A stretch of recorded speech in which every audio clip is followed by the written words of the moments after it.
PI ಎಲ್ಲ ಅದ್ರ ಜೊತೆಗೆ ಇನ್ಫಾರ್ಮೇಷನ್ ಆ್ಯಕ್ಟ್ ನಮ್ಗೆ 2005 ಪ್ರಕಾರ ಅನೇಕ ಹೊಸ ವಿಷಯಗಳು ಕೊಟ್ಟ ಒಂದು ಆಡಳಿತವನ್ನು ಯಾವ ರೀತಿ ನಡೆಸಬಲ್ಲಿವಿ ನಾವು ತೋರಿಸಿಕೊಟ್ಟಂಥ ಸೋನಿಯಾ ಗಾಂಧಿಯವರು ಮನೆಯಾಗ ಅಂತಂದು ಹೊಟ್ಟೆ ಹಿಟ್ಟನ್ನು ಸಹಿತ ವ್ಯವಸ್ಥೆ ಮಾಡುವಂಥದ್ದು ಉದ್ಯೋಗ ಸೃಷ್ಟಿ ಮಾಡುವಂಥದ್ದು ಮಾಡಿದರು. ಒಂದು 100 ದಿನ ಉದ್ಯೋಗ ಕನಿಷ್ಠ ಇದು.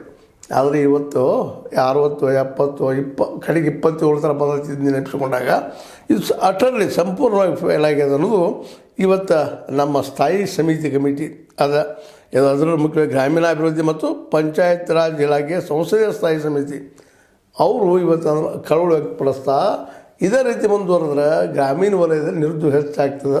ಆ ನಿರುದ್ಯೋಗ ಹೆಚ್ಚಾಗೋದ್ರಿಂದ ಜನ ಬದುಕೋದು ಕಷ್ಟ ಆಗ್ತದೆ ಅನ್ನುವಂಥ ನೆಲೆಯಲ್ಲೇ ಇದನ್ನು ಅಟ್ಲೀಸ್ಟ್ ಮಿನಿಮಮ್ 100 ಮ್ಯಾಕ್ಸಿಮಮ್ 150 ದಿನ ಮಾಡಿರಿ ಮನೆಯಾಗ. ಮತ್ತು ಪೇಮೆಂಟು ಸಹಿತ ಇವತ್ತು ಭಾಳ ಕಡಿಮೆ ಕೊಡ್ತಾ ಇದ್ದೀರಿ ಅಲ್ಲಿ ದುಡಿಯುವಂಥ ಜನಕ್ಕೆ. ಎಲ್ಲ ರಾಜ್ಯಗಳಲ್ಲಿ ಹೆಚ್ಚು ಒಂದು ಲಿಸ್ಟ್ ಕಳಿಸಿದಾರೆ 320, 321 2-3 ರಾಜ್ಯಗಳು ಬಿಟ್ಟರೆ ಉಳಿದು ಎಲ್ಲರೂ 275, 250, 207 ಈ ರೀತಿಯಾಗಿ ತಮಗೆ ಅನುಕೂಲ ಆಗುವಂಥ ದಿಶೆಯಲ್ಲೇ ಆಯಾ ರಾಜ್ಯಗಳು ಪೇಮೆಂಟ್ ಫಿಕ್ಸ್ ಮಾಡ್ತಾಯಿದ್ದಾರೆ. ಇದು ಹಿಂಗೆ ಆಗಬಾರ್ದು ಅನ್ನೋ ಮಾತನ್ನು ಹೇಳಿದ್ದಾರೆ ಅವರು. ಯಾಕಂದರೆ ನೀವು ಪೇಮೆಂಟ್ ಕೊಡುವಂಥ 200-300ರಿಂದ ಮನೆ ನಡೆಯೋದಿಲ್ಲ, ಕುಟುಂಬ ಜಗ್ಗುವುದಿಲ್ಲ ಅನ್ನುವಂಥ ಮಾತು. ಆ ದಿಶೆಯಲ್ಲೇ ಇನ್ಫ್ಲೇಷನ್ ಅಂದ್ರೆ ಈ ಇನ್ಫ್ಲೇಷನ್ ಅಂತ ಹಣದುಬ್ಬರ ಮಾರ್ಕೆಟದ ಮೇಲೆ ಹಣದುಬ್ಬರದ ಮೇಲೆ ನೀವು ಅವ್ರ ಪೇಮೆಂಟ್ ಡಿಸೈಡ್ ಮಾಡಿರಿ ಅನ್ನುವಂಥ ಸಲಹೆಯನ್ನು ಕೊಟ್ಟಿದ್ದಾರೆ. ಕಾರ್ಮಿಕ ಕೂಲಿ ಹೆಚ್ಚಳಕ್ಕೆ ಸಂಸದೀಯ ಸ್ಥಾಯಿ ಸಮಿತಿ ಶಿಫಾರಸು ಮಾಡ್ಯದ.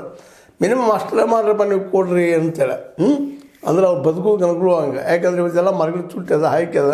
ಅದಕ್ಕಾಗಿ ಅವ್ರು ಅನುಕೂಲ ಆಗುವಂಗೆ ಮಾರ್ಕೆಟದ ಆಧಾರದ ಮೇಲೆ ಪೇಮೆಂಟ್ ಮಾಡಿರಿ.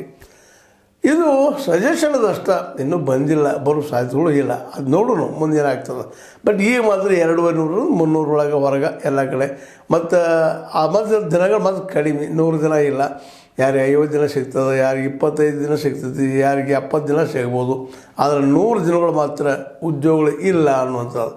365 ದಿನಗಳಲ್ಲೇ ನೀವು ಕೇವಲ ಎಷ್ಟಪ್ಪ ಈಗ. ಮತ್ತು ನಮ್ಮಲ್ಲಿ ಒಂದು ವಿಚಿತ್ರವಾದರೂ ಒಂದು ಸತಿ ಹೇಳ್ಬೇಕಾಯ್ತು ನಿಮಗೆ, ಒಂದು ವಾರದಲ್ಲಿ ಒಂದು ತಾಸು ಒಬ್ಬ ವ್ಯಕ್ತಿ ದುಡಿದ್ರೆ ಅವನು ನಿರುದ್ಯೋಗಿ ಅಲ್ಲ ಅಂತ ನೋಡ್ರಿ.